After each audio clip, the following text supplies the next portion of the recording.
Après une journée de traversée et plusieurs jours d'attente au port, nous ouvrons enfin le conteneur dans lequel se trouve Canary Bay. Ouf! Celui-ci est bien à l'intérieur et en parfait état. On peut apercevoir le reste de fumigène s'échappant du conteneur, obligatoire pour l'entrée sur le sol panaméen. Bonjour à tous, là je suis au port de Colón, auprès de la zone franche exactement, qui est juste derrière ces enceintes là. La zone franche c'est la deuxième plus grande zone de duty free en fait du monde. Et là notre combi est sorti de la zone, il est juste là dans le conteneur.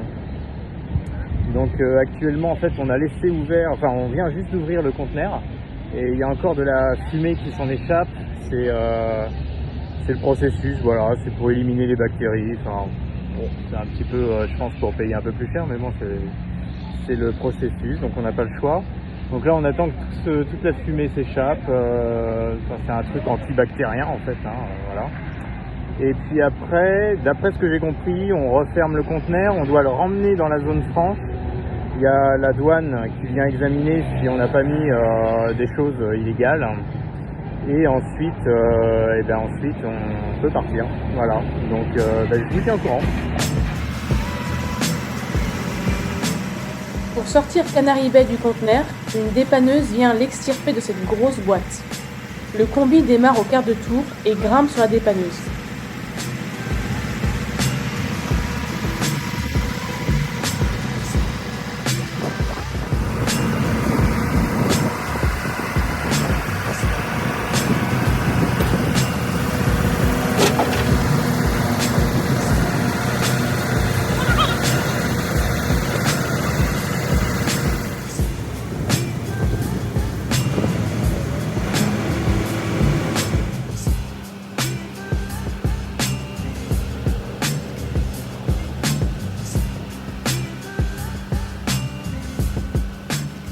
Le terrain n'est pas très stable et la descente de la dépanneuse est plutôt compliquée, malgré la bonne hauteur de notre combi. Le pare-choc gratte un peu le sol, même si quelques cales permettent de rehausser le véhicule. Nous quittons la ville de Colón sans regret. On peut dire que le débarquement de notre combi s'est bien passé. Tout a été très bien organisé par le transitaire sur place. Les premiers tours de roue de Canary Bay se font sans encombre.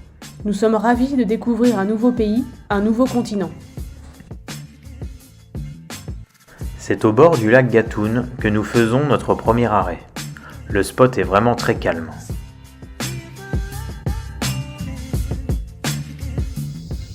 Le soir venu, au-dessus de nos têtes, toute une famille de Saint-Jurleurs vient passer la nuit pour notre grand plaisir.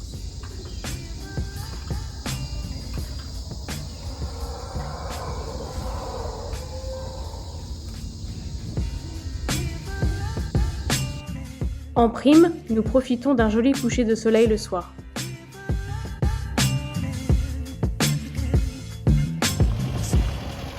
C'est parti, direction le canal de Panama et plus précisément l'écluse d'Agua Clara. Le canal de Panama est un passage maritime d'environ 80 km de long qui coupe le Panama en deux, reliant ainsi l'océan Pacifique à l'océan Atlantique. Ainsi, les navires n'ont plus besoin de franchir le Cap Horn pour relier ces deux océans. Durant notre visite, nous avons pu observer 3 navires, dont cet impressionnant porte-conteneur. L'écluse d'Agua Clara est la plus récente du canal depuis que ce dernier est géré par le Panama. Elle a été construite en 2016.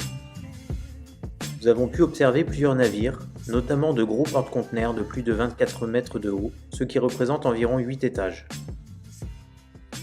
Le canal est une construction débutée par les Français, notamment grâce à des investisseurs célèbres tels Gustave Eiffel. Puis le chantier a été abandonné et repris par les Américains qui ont investi et géré le canal jusqu'en 1999. Le canal de Panama est considéré comme la 7e merveille du monde moderne. Il est temps pour nous à présent de prendre la route direction le Costa Rica.